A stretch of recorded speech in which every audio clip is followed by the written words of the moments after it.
Look at all this iron down here, huh? Look at this. Amazing the way I grew up. What I see today. Lambo right there. Looks like a Wraith. Is that a Wraith or a, no? That's that new one. The Dart. I don't know the name of it. Look at this. It's amazing, man. There's another one right there. That's a damn Phantom. That's 600 grand. Another one of those, the new models. It starts with a D, I think. Dust or I don't know. Hey, so why am I showing you all these cars? Look at this little 911 right over there, 968, whatever that is. I'm showing you this because, man, I didn't grow up around this stuff. Morning. Never even, like, I knew one day I wanted to have financial security. I didn't even know people live like this, okay? It's ridiculous that it's even possible. So here's the deal, okay? I'm here today to show you this, because when I was a kid, nobody did. Turn these lights off in the ceiling, because that's just obnoxious. It's that in the daytime, this is ridiculous. Come on, it's just too much, don't you think? So look, when I grew up in Lake Charles, Louisiana, a little small town in Louisiana. It was a refinery town, mostly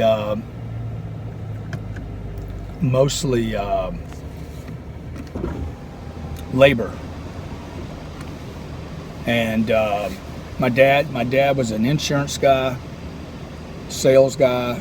He was a business guy, you know. My grandfather was a gambler, and he basically, my mom's dad was kind of lived on the dark side. He never had papers to live in the U.S., so he had to just kind of do what he had to do to get by.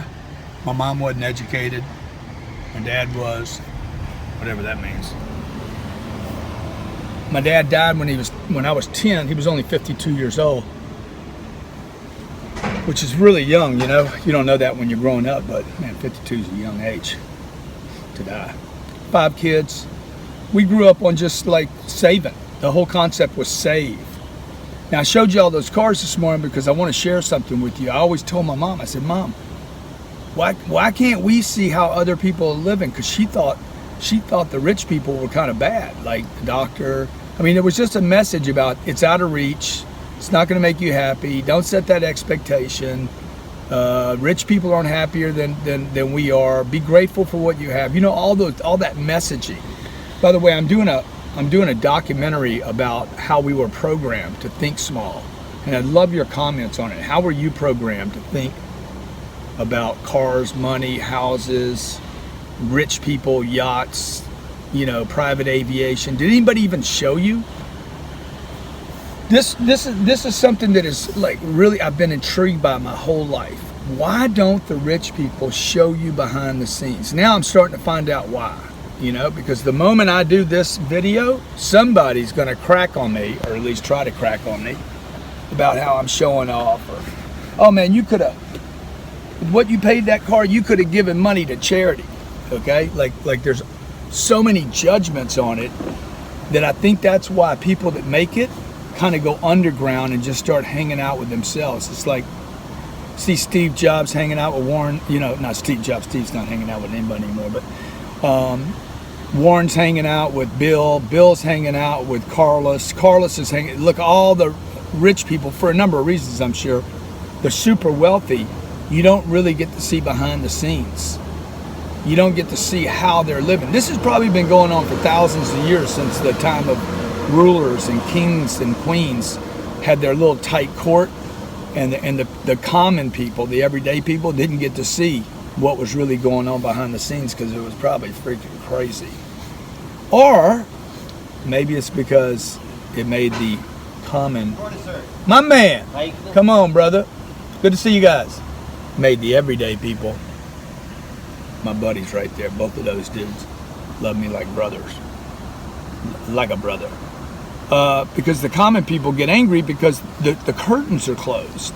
And so the everyday people, me and you You probably say, oh, well, you're not an everyday person. Oh, yes, I am. I'm an everyday person. I'm an everyday guy. I'm a roll up my sleeves kind of guy. Look, I don't even have my damn sleeves rolled up right now. I don't speak perfect grammar. Don't try to. I'm done trying to impress anybody. But I do want to inspire people. I want to inspire you. So it's been my mission. My mission has been, like, if I make it one day, I'm going to show you guys behind the scenes. You get to see my wife, my kids, how we conduct ourselves, when we go on trips, when I'm on business, when I'm at home. I want to show people what it's like to make it, okay? I'm not showing you all the cars and stuff and the planes and to like say, look at me, look at me, look at me. I'm saying, hey man, nobody does this. This is my strategic, literally my mission. My strategic mission is to show you everyday people, whether you live in Africa or America, Venezuela, or you live in Venice Beach, California. Okay, look, there's broke people in both those places. There's hopeful people in both those places. Men, women, kids, I don't care your age, your sex, your sexual preferences. You're doing drugs, not doing drugs, you believe in them or not, you're a Republican, a Democrat, you're a capitalist or a communist. My mission is not political. My mission is to like help people see that what is possible, right? You know, I just walked away from that Phantom's 500,000 or 600,000, maybe 650. The Dawn. The Dawn's the name of that Rolls Royce. Okay, there was two of those down there, two race, a couple Lamborghinis, about 7 or 8 Range Rovers. Man, I'm like, what are these people doing? How do these people make all this money? That's one question you could ask. How do these people make all this money? Another question to ask is, and how much money is available on this planet? And a third question would be, not what these people are doing, what do all these people have in common?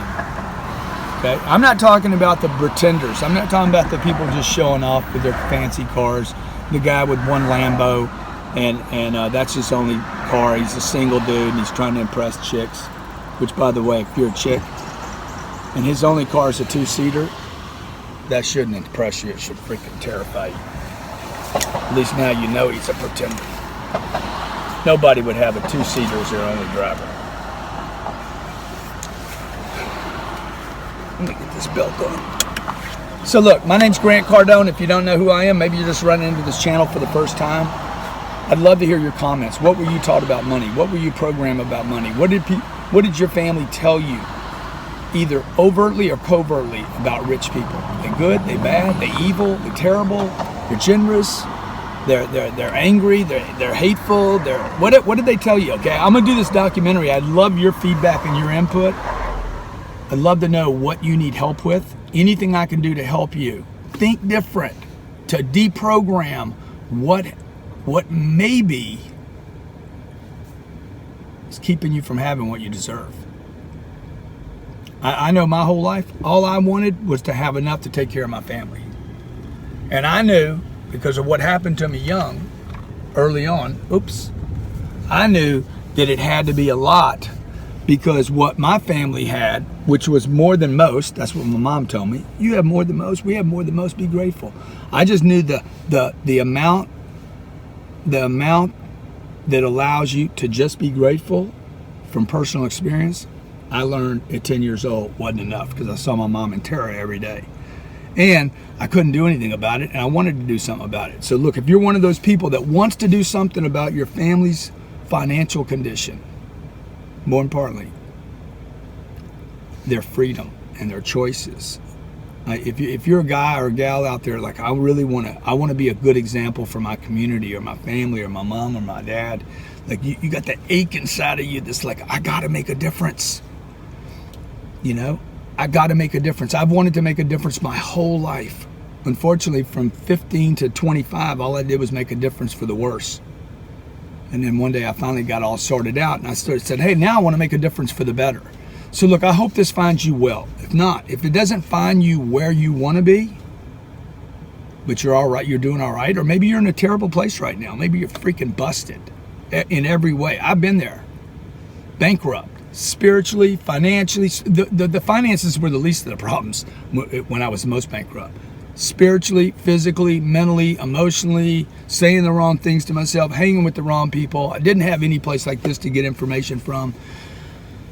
If that's where you are, or you're in the middle ground right now, you're in purgatory, middle class hell.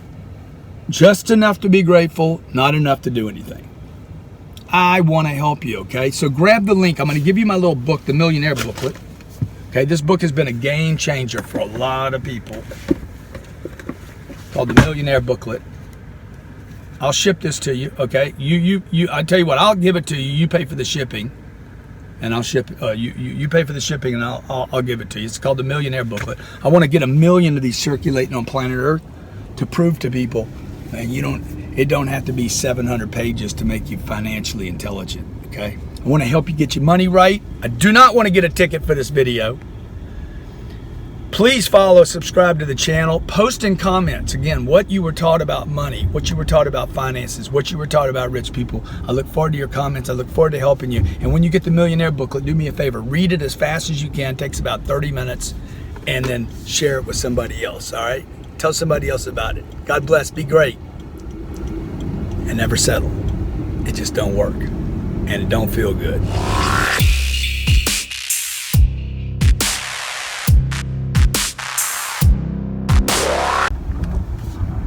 I gotta get those lights back on though, man. That ceiling's beautiful.